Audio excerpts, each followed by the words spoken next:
I'm excited to be here. So excited, I can't wait. Thank you. All right, so that's a little bit about me, a little bit about what we're going to go through today. First on the agenda is we're going to define what constructivist learning is. I feel like I'm in my tribe here among friends, so we can geek out a little bit about learning. Like Mr. Kirkpatrick said, the executives sometimes aren't interested in hearing about this stuff. They kind of glaze over, so I feel like I'm among friends and we can kind of get into the weeds a little bit in what it is that we do as professionals. So we'll define constructivist learning and then we'll put it into context. We have a case study of recent work that we've done with the United States Air Force that I think you'll find pretty compelling. They're an outstanding client, outstanding group of young people doing a very challenging job and in a somewhat dysfunctional organization. So it's an interesting case study. Then we'll go into the methodology. I like to talk about the premise for how we do our designing. This is where executives really glaze over. I'm hoping that you guys will be receptive to it because there is an actual academic theory behind the thinking and the methodology that we use.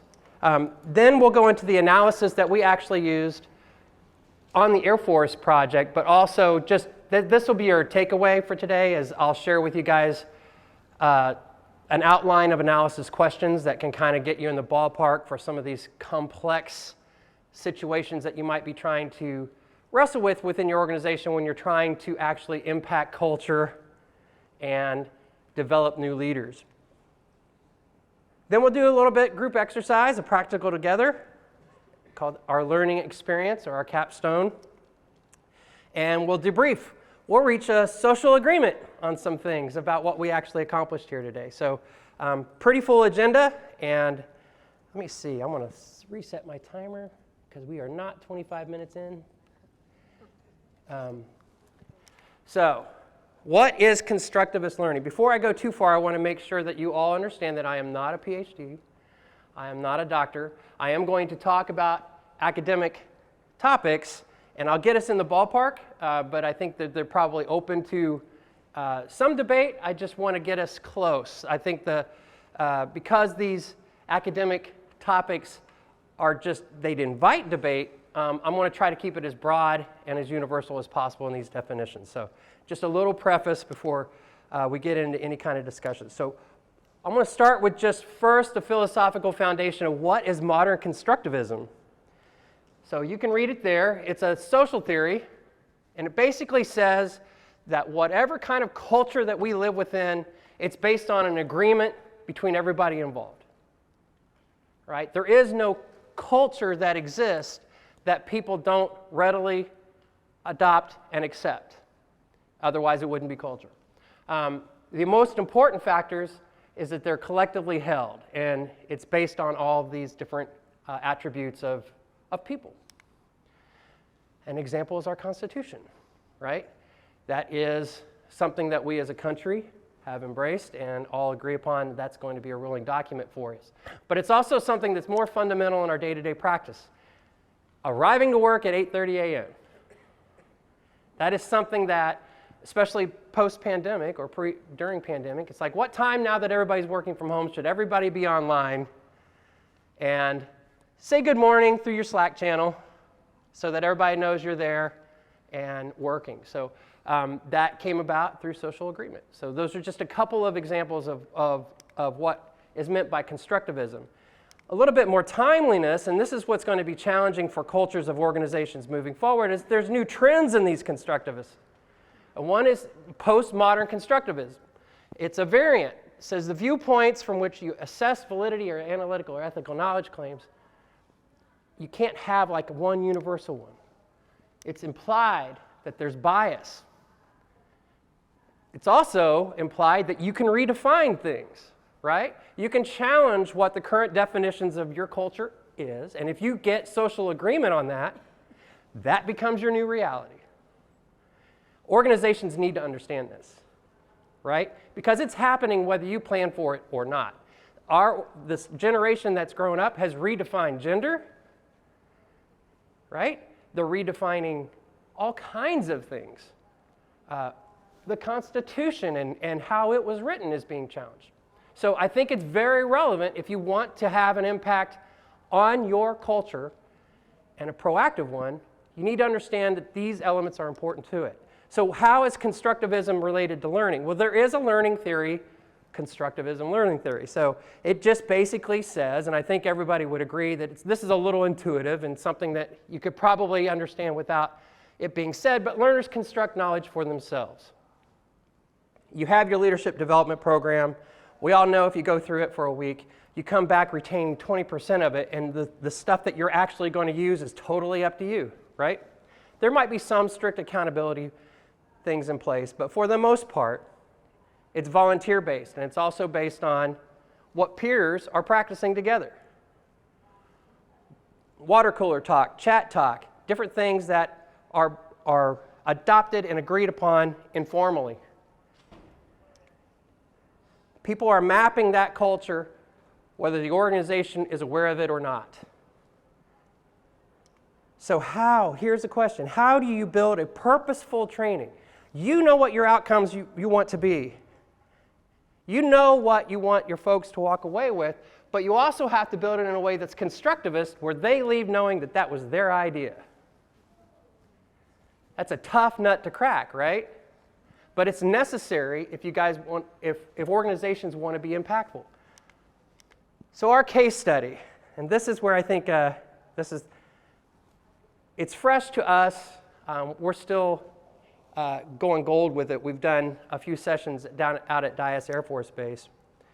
But it's so compelling because if you guys have noticed, the Air Force is recruiting and promoting diversity like never before. You see it in their ads, you see it in the news, you see it in the Air Force Academy, what they're talking about is being taught with those topics that are postmodernists, that are challenging previously conceived cultural norms. But they're recruiting this diversity into a culture that is fundamentally based on conformity. It is a command and control culture, top down. Do not question your authority. That gets you court-martialed. So our mission, when we went and we talked to the colonel, and the colonel doesn't care about these theories, he just looked at us while we were on base and he says, I need my airmen who are in their first contract to not leave as soon as that contract is over. You see, the Air Force has a problem. Their airmen, their enlisted airmen, do not trust their non-commissioned officers. There is a gap there. And they say that in their exit interviews, and the turnover rate is much higher than you might expect. The United States Air Force invests heavily in these airmen.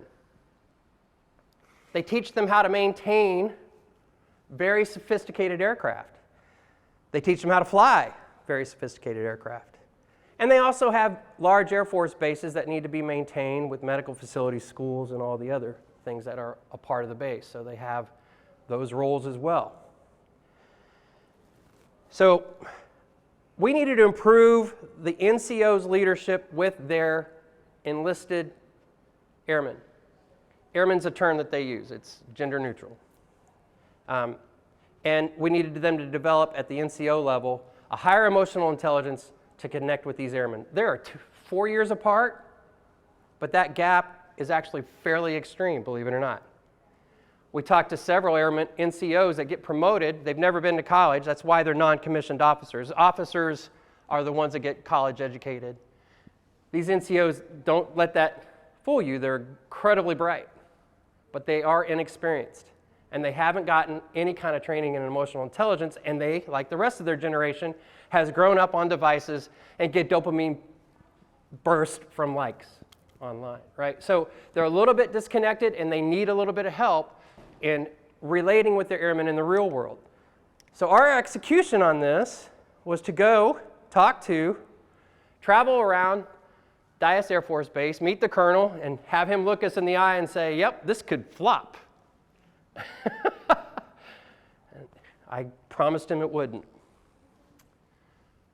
But I was confident in that promise because we had an approach that we were going to use, and I know that it works. So we developed a deep knowledge of diocese cultures and operations. We conducted our activity theory analysis, and we built a constructivist learning experience where these NCOs are walking away deciding what kind of leader they want to be within the systems they're working within.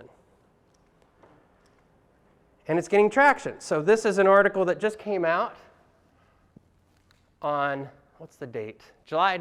This is a photograph from July 9th. The article was from July 15th. That's Joe Dan Strickland. This guy front and center is Cab. I got to point this out because I think this is funny. I think I'm funny. I might be wrong. Right here, that says Mark. That's me. That's my hand. And over here, holding these glasses, do you guys know Matt Hurst? He used to be the president of ATD here in Dallas. He was helping us on this project. He's fantastic. So this is when we were doing the train the trainer on this work. So it was just mid-July. We were out there training them, and it's getting traction. So we're very proud of this. So is there a method to this madness? Yes, there is. I'm going to keep this in my hand. I kind of like it as a prop. And that's where we're going to get into the methodology, activity theory.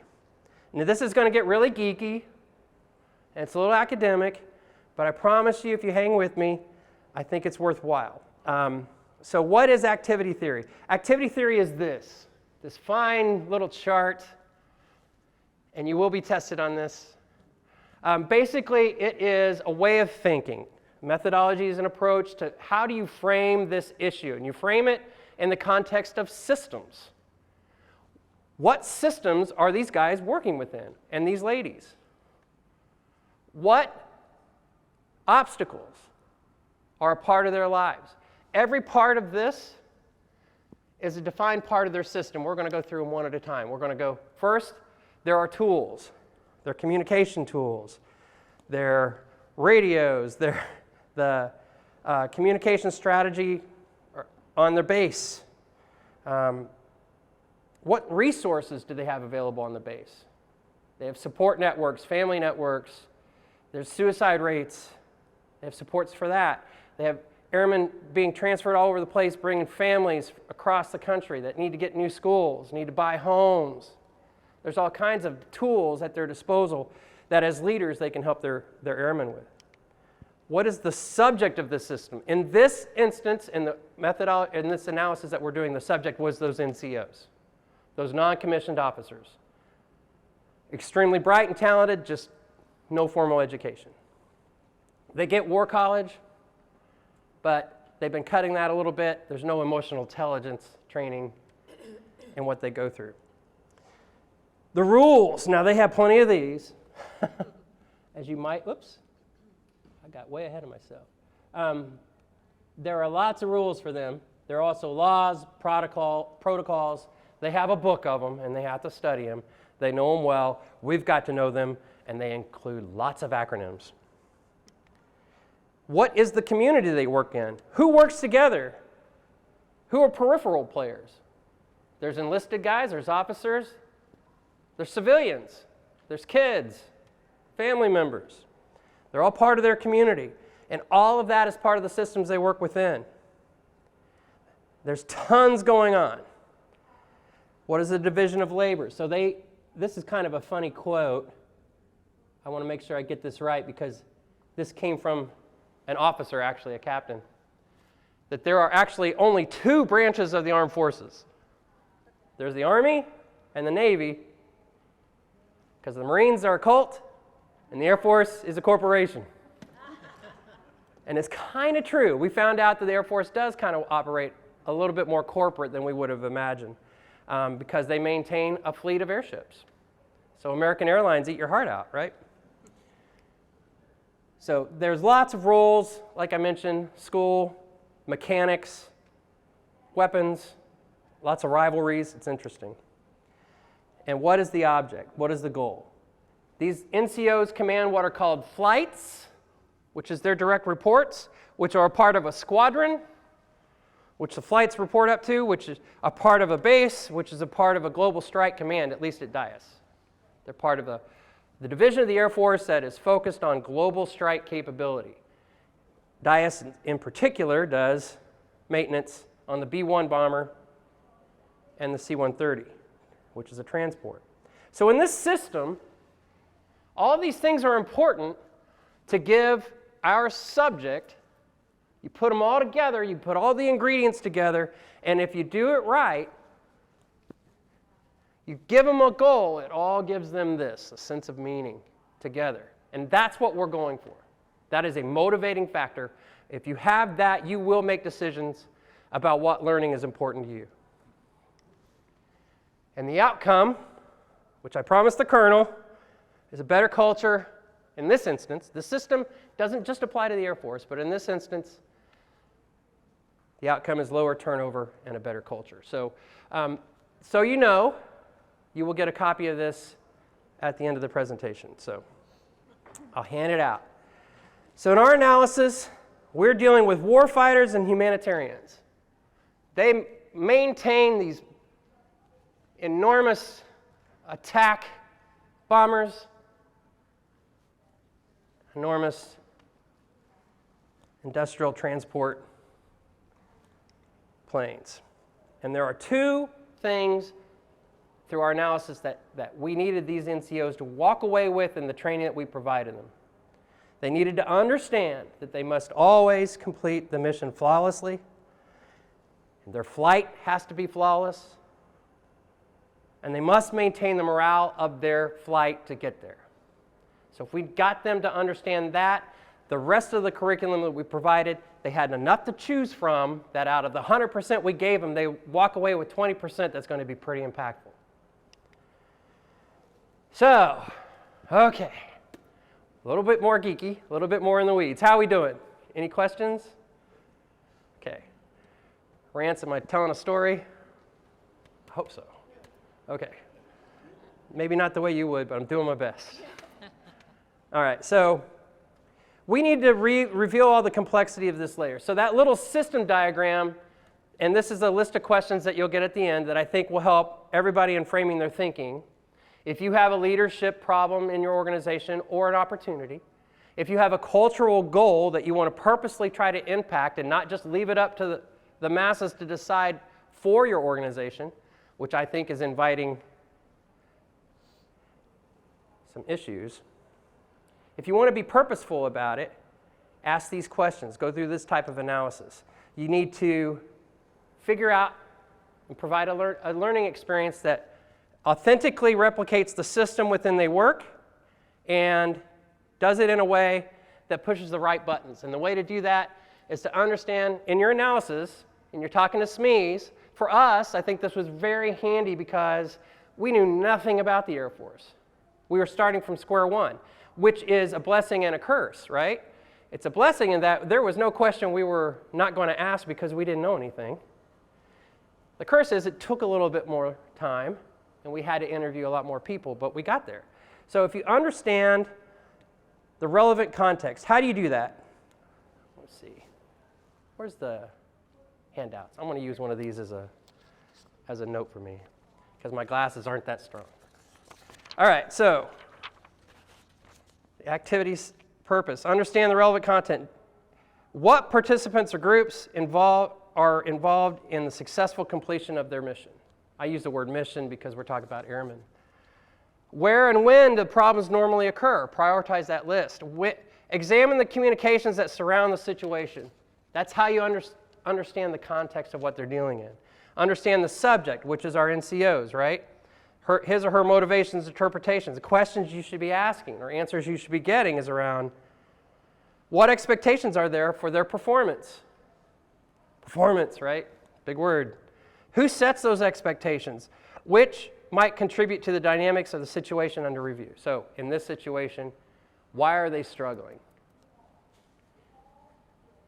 One example that we learned, very colorful language, and I will apologize in advance that this came out of an airman's mouth while we were interviewing him, is he didn't have any fucking idea how to talk to somebody who had kids because he was single and all he did was play video games on the weekend.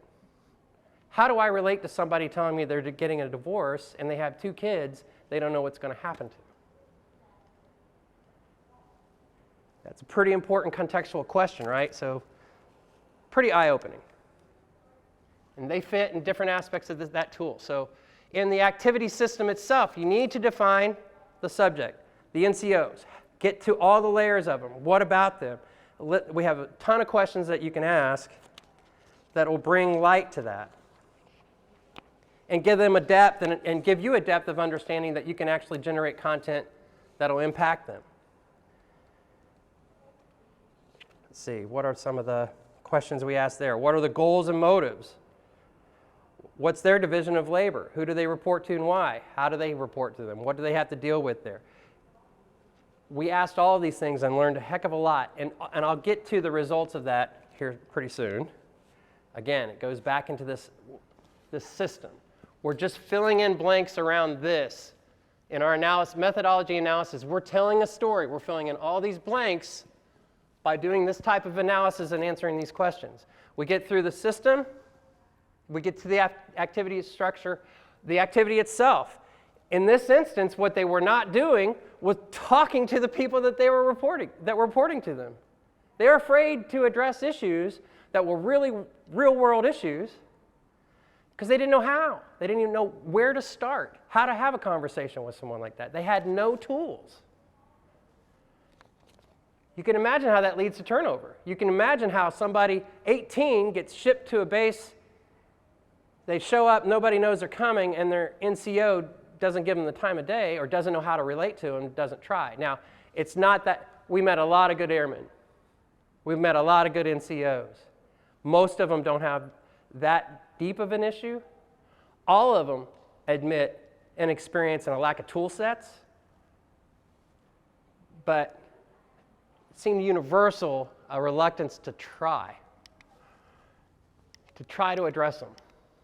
So tools and mediators, you need to understand the rules that they're playing in, the roles of those, and again, these questions will give you a lot of insights into how to uncover those. So very in-depth analysis, and I'm kind of flying through these because I know we all want to geek out, but that's getting pretty geeky. So I promise to give you these list of questions, and if you have a complex issue that you're starting to do analysis on it, I think you should go through the questions, look at it as a system. What is our organization? How is it operating? Answer all of those. And eventually, I put this in because I want to just reiterate how important the job is that we're dealing with. We're dealing with warfighters and humanitarians. And this week, the United States Air Force had a job to do. They had to execute it flawlessly. This was Monday in Afghanistan. That is a C-17 Globemaster. One of the maintainers of this had to repair the landing gear that a human being got caught in. I'm sure their NCO had to talk to them. So one of the real challenges that we needed to do in this training that we developed was give these NCOs the permission to think freely.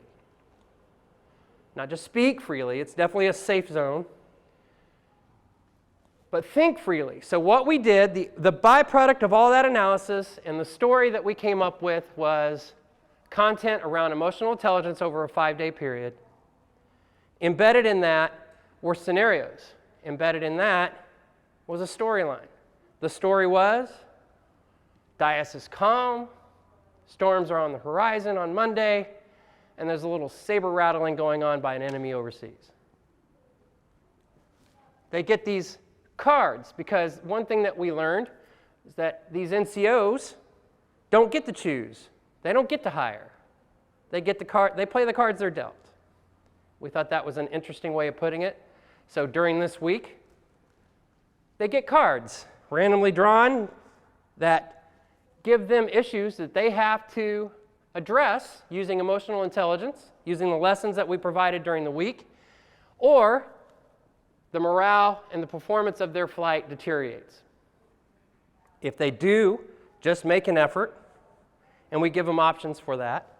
So They get their mission briefing in the day. They get content around the needs that we addressed. We get the story around real scenarios. One, as an example, is they run 3 shifts. The maintainers do, 24 hours, keep those bombers in the air, which is quite a challenge. Using duct tape, I am not kidding, in some instances. Man, I love this thing. Sorry. Starting to distract me. I want to put it down now.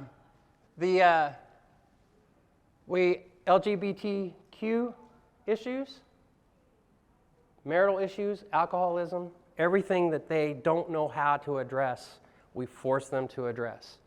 We force them in a safe environment to practice it, to make decisions around how their leadership style that continues to work within the systems that they know they have to work within. What can they do to hold people accountable to keep their performance high, but how can they engage in a way that keeps the morale up?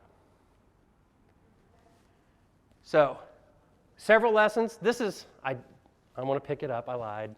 This is Ram. She can really hold a room, let me tell you. She's fantastic. They all have nicknames. That's Ram. Her name is Sheena. She is teaching day 1 there to these airmen, these NCOs. One of them had just gotten promoted, and one of them had been an NCO for, I think, 7 years. So this is a byproduct of all the stuff we learned. It's like it started to come together in a way that was almost wrote itself. Once we'd done that kind of analysis and knew all the different parts and how it really worked together, we just recreated it. And then we purposely picked out content that we wanted them to choose from so that we had some say over what they're going to walk away with, some say about the choices they were going to make, but ultimately, we knew they're going to choose. They're going to decide which ones of these tools they're going to use within the systems that they're working. Then, this is a tool called Emborder. We're surveying them the day of, 72 hours later, 2 weeks later, 4 weeks later, 8 weeks later, through text. And the reason that we chose text is because we learned that they're never at computers. Emails would never reach them. I mean, maybe once a week, but not in the kind of way that we wanted to, so we knew and found out we had to reach them through text. So it's actually kind of cool. So we would send them, and I'm going to play one real quick, scenarios. Soliciting sensitive information should have been a red flag. Think back to the leadership behaviors that effectively build trust. Giving out your airmen's personal information without their consent could severely damage their trust. In this situation, you should decline to give your flight chief any air. So just a conclusion to it. So video, like 3 to 4 minute video to set up a scenario. They make choices. They tell us if they're using what they're doing, and they get feedback. We had to do it that way because that's the way they told us it worked within their system. We're focusing on the learner. We started with the learner first, and the outcome, we did it upside down, right? So here's the big rub, right? I'm preaching a big game about constructivist learning, and I'm talking to a bunch of folks that I want to purposely impact and have you walk away with knowledge that you gained.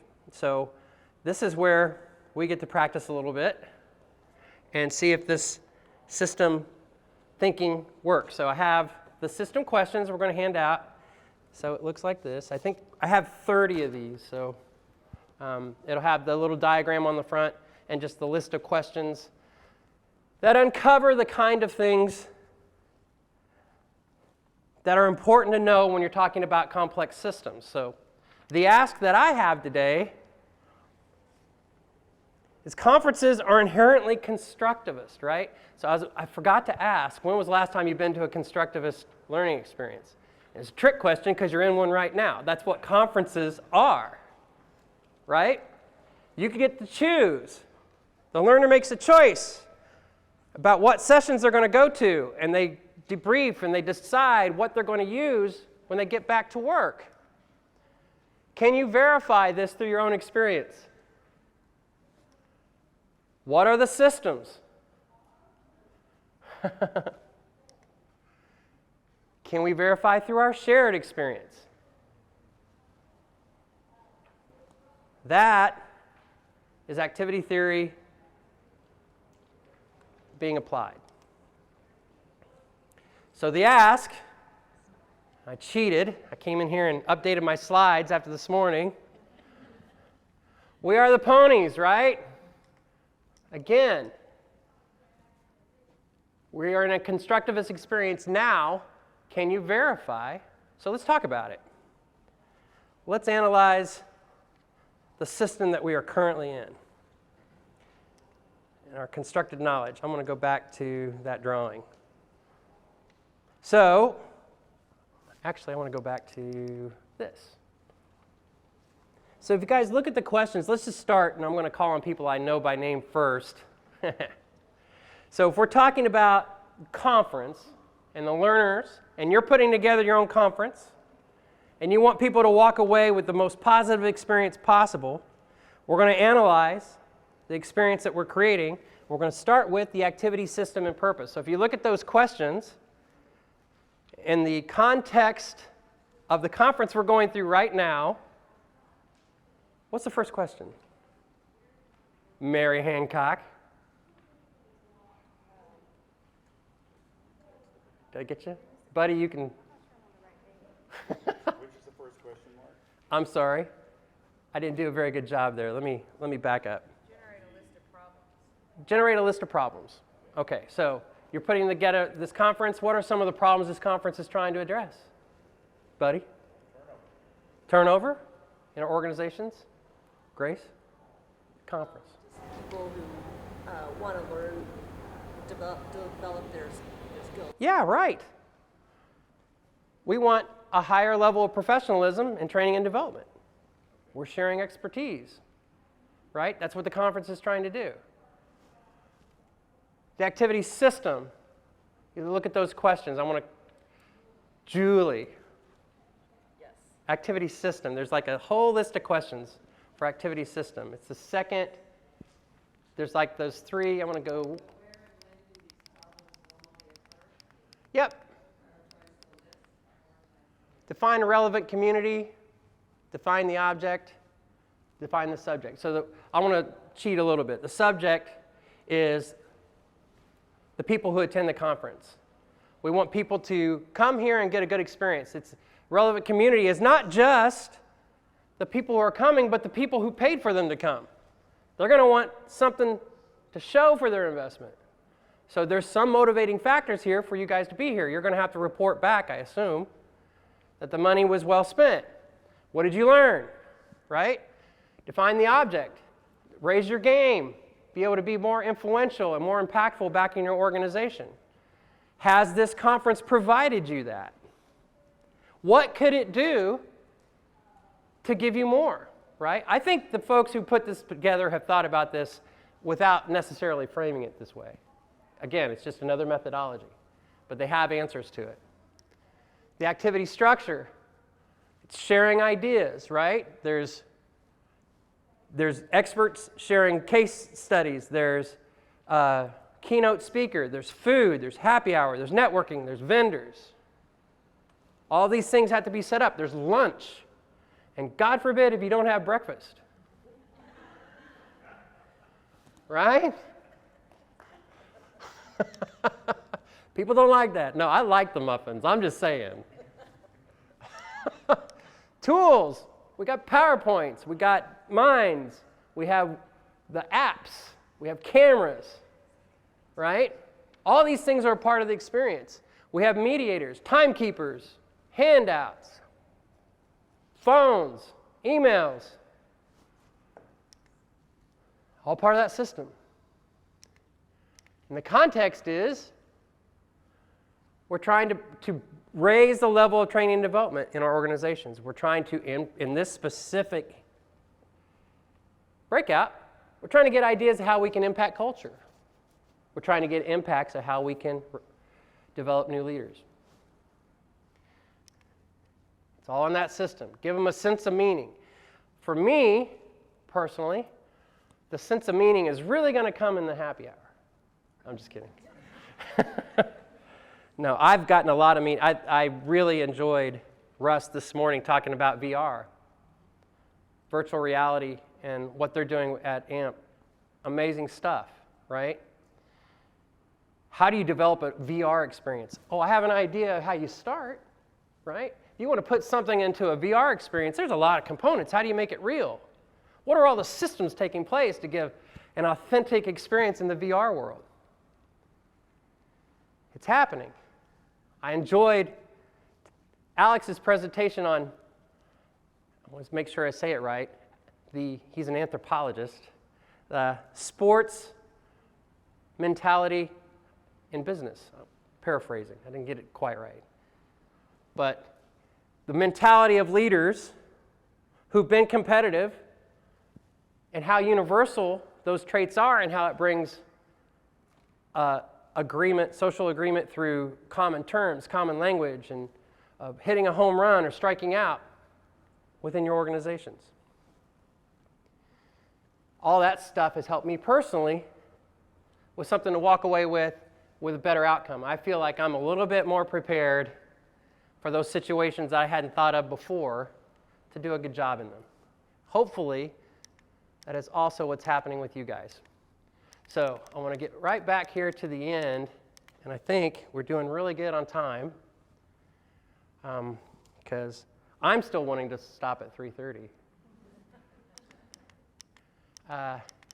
Get back to the ponies. And this is where I hope we can have a little bit of a discussion. I feel like my mouth is getting dry. What is possible with a constructivist approach? Can someone suggest? If you really want to give your learners an opportunity to make choices about what they're going to take back, what is possible with that? You will have buy-in. Thank you. Absolutely. They choose.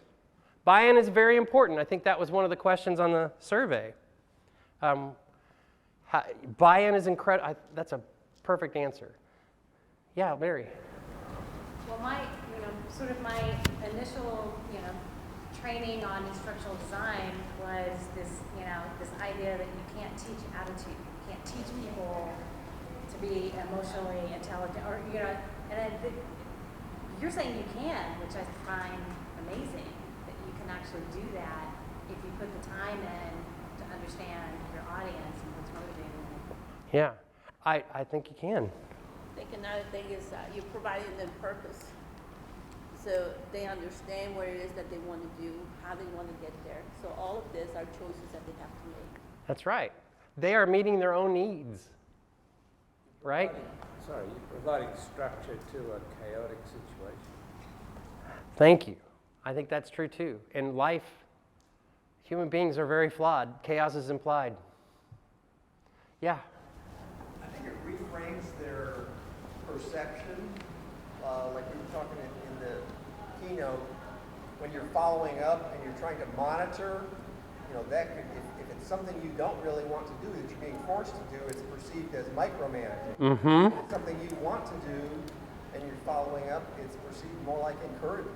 That's right. One thing, and a good example of that is what we rely on at DIAS is because it's not part of their required curriculum, is that they have to ask for it. And they have to get time off from the shop, from their leaders, to go to a class that's not required. I know we all have the same situation in our organizations. People have to exit their normal job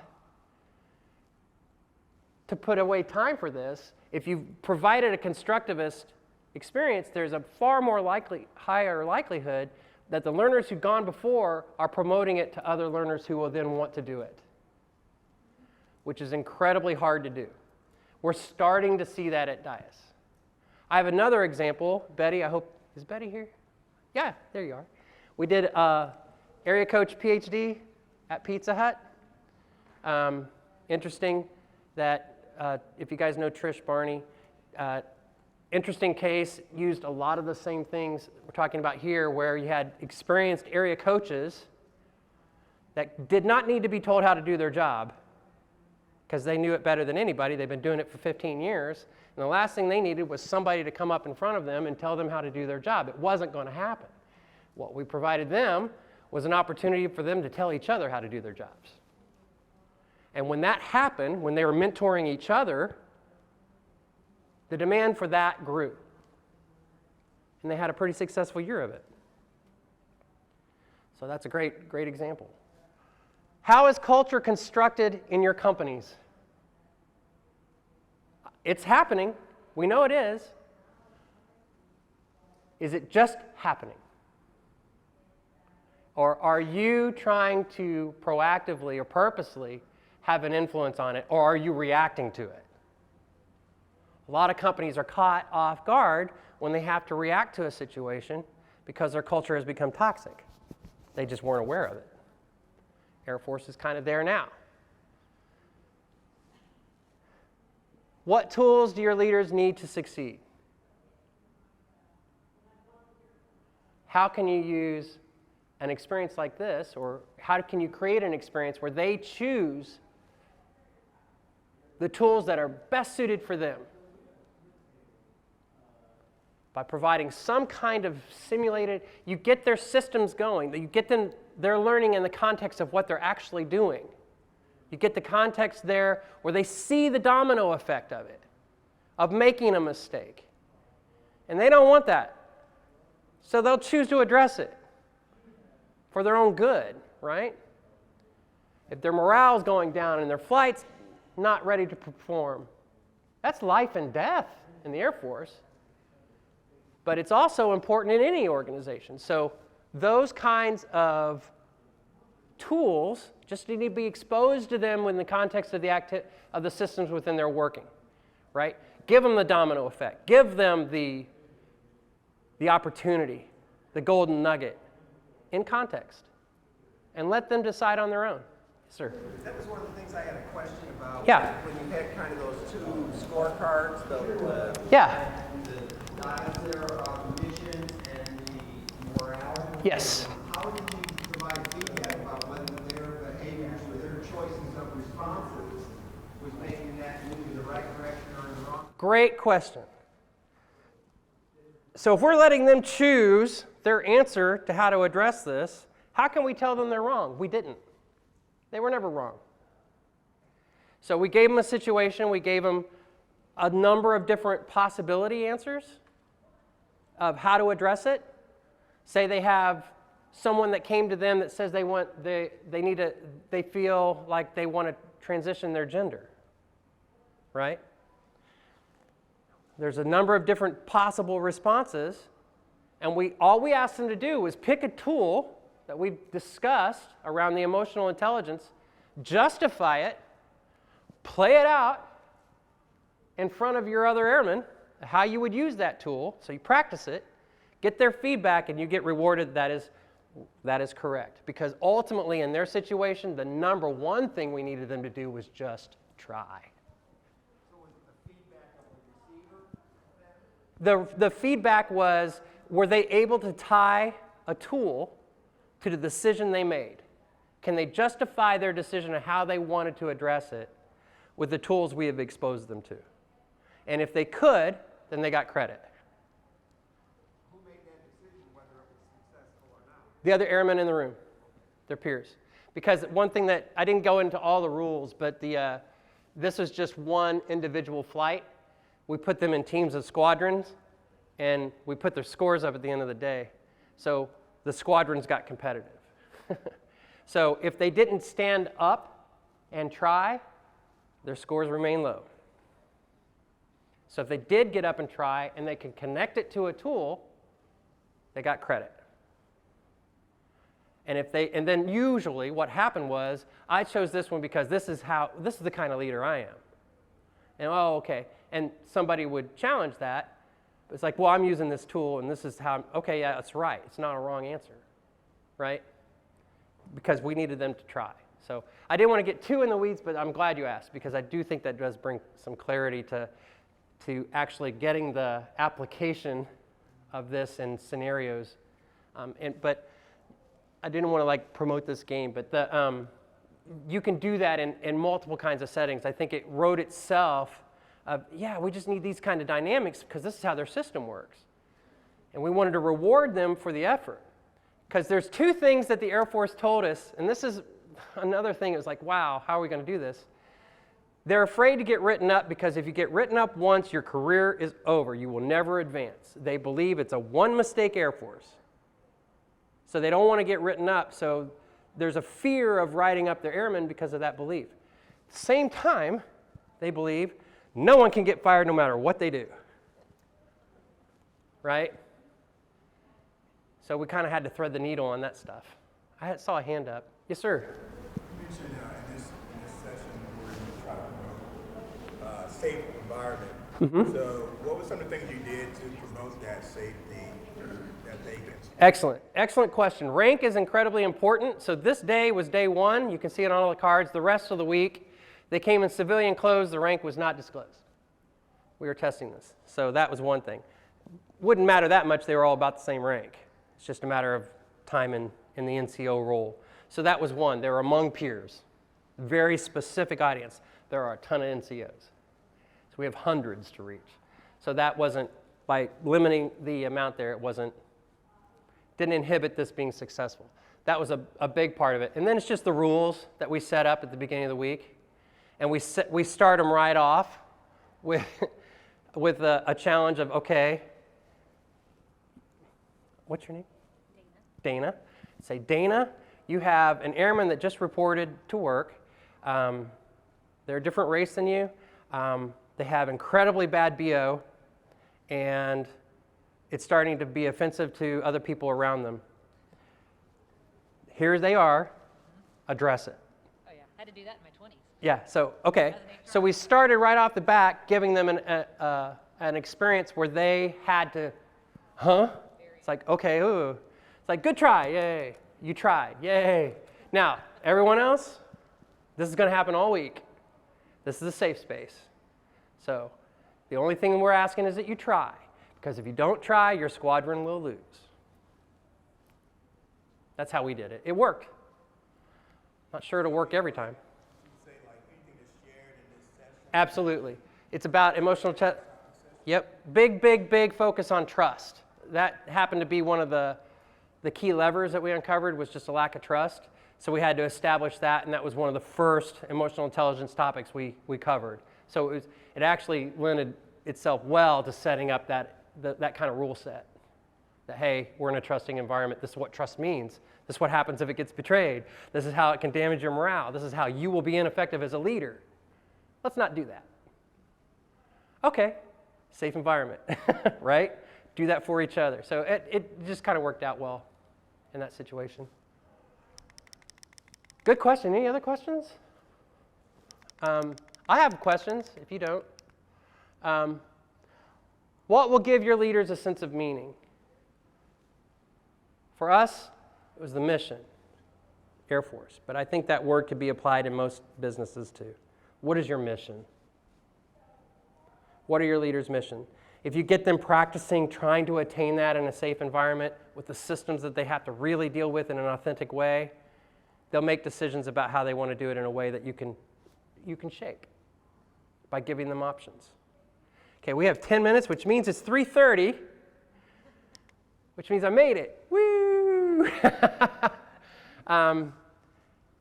If you want to take a picture of anything, I don't want to have to suck in my gut. I got a picture at lunch, and it's just like, oh my God. Take a picture of this.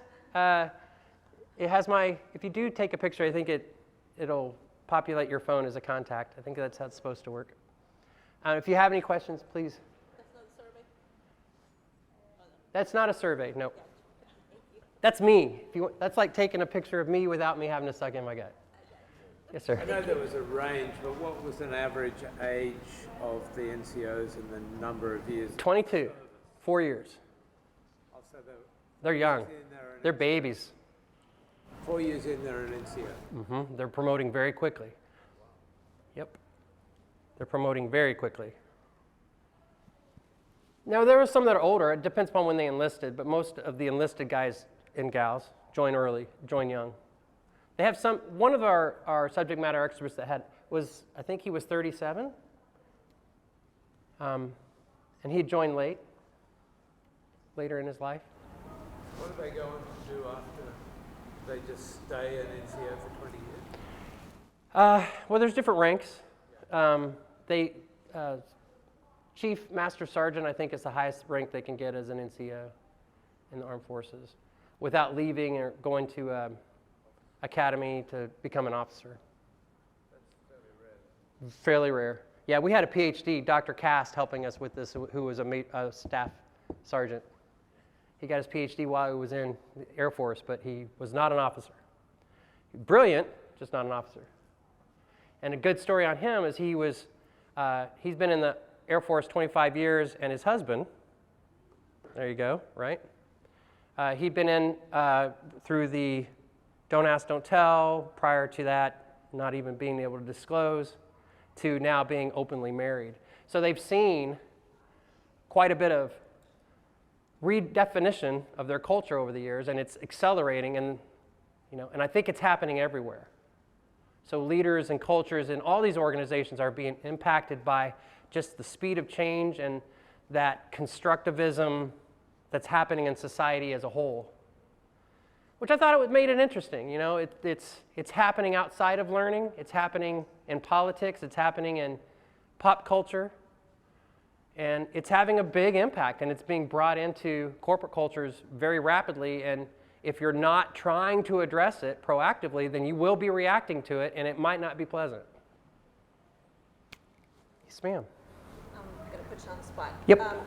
If they then told you, well, now there's a pandemic going on, so we can't do any of this training in person, you've got to turn this same training into a virtual training. How are you going to make it happen? Depends on their budget. There's ways to do it. It's a good question, and it would take some thinking.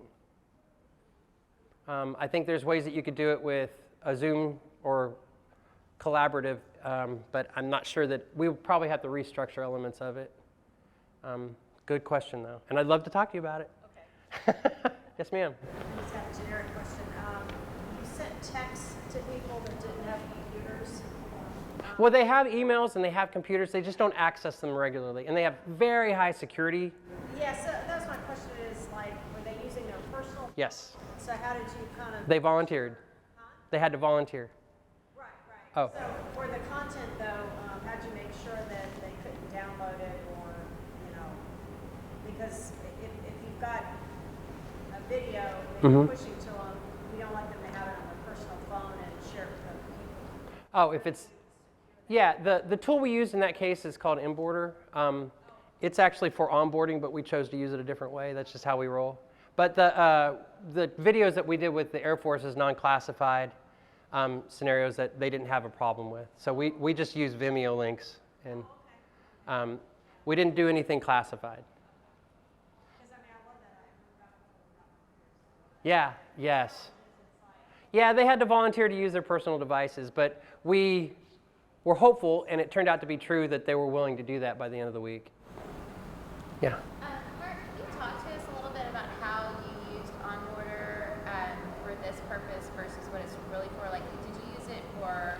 Yeah, we're actually using it both ways at the Air Force Base there because they have a problem with how they in-process, the way they call it onboarding. You'd think the Air Force, after being around so long, was really good about moving people from base to base. It's not real consistent. Sometimes an airman, it's an order of operations things is very convoluted, and they get these checklists that they show up at base and they have to get through these checklists, and they don't have any idea how to do it, so they just have to follow their way through it. So we're using it for that.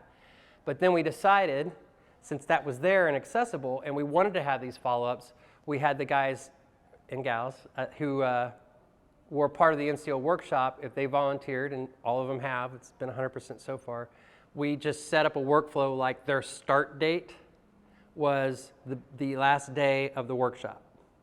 And so it's a workflow tool that then it's like... And it sends questions to them, and that question goes back to their leader? the question goes back to in-boarder and the admin, which is in a role that's called FSS, which is like an HR role. And they have a dashboard where they can get the metrics from it. So we're going to be pulling from that. Now we have eyeballs on that too, because we have an administrative agreement, but their HR FSS person, Captain Reyes, has access to it and can pull her own reports. Yep.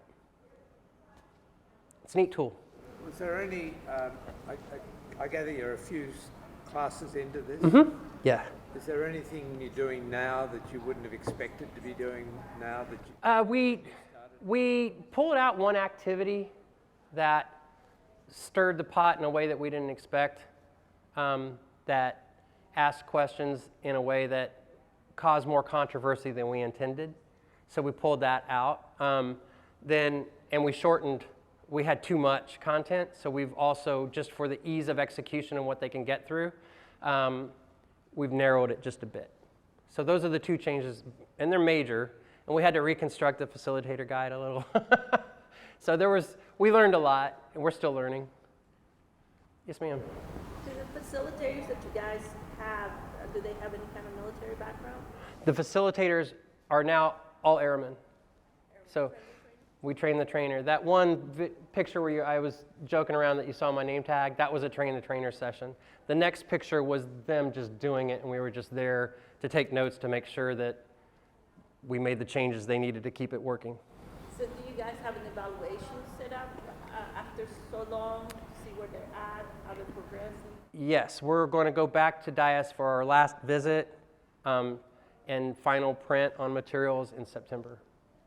After that, we're hoping, because of budgets and the way things work in federal contracting, that it'll gain legs and we'll market it to other bases to see if they want to try it as well, and then we'll go train the trainer there. But that hasn't happened yet. That's just the one installation. Mm-hmm. Yep. We're hoping. Have you guys thought about using other, like, I'm retired military. Oh, yeah. Well, thank you for your service. So, there's good airmen, there's bad airmen. Dirtbags. Good airmen, there's everyone. That's their word. So, how have you tried looking at the ones that have excelled, that have been doing really well, and maybe them influencing? Yeah, I think we're early in the process with them, but that's our hope, is that the ones, Sheena, is a huge advocate for us. And she has some pull at her level because she's best friends with the Chief Master Sergeant, which is the highest enlisted rank at the, well, you know this, at DIAS. So we had a meeting with him the last time we were in town, and he's personally bringing in a group of troublemakers that we're going to go back in September to see how that goes. So we're still learning. Yes. So, well, I appreciate your time today, guys. I hope you enjoyed it. I certainly did. I survived it. And I'll see you at happy hour.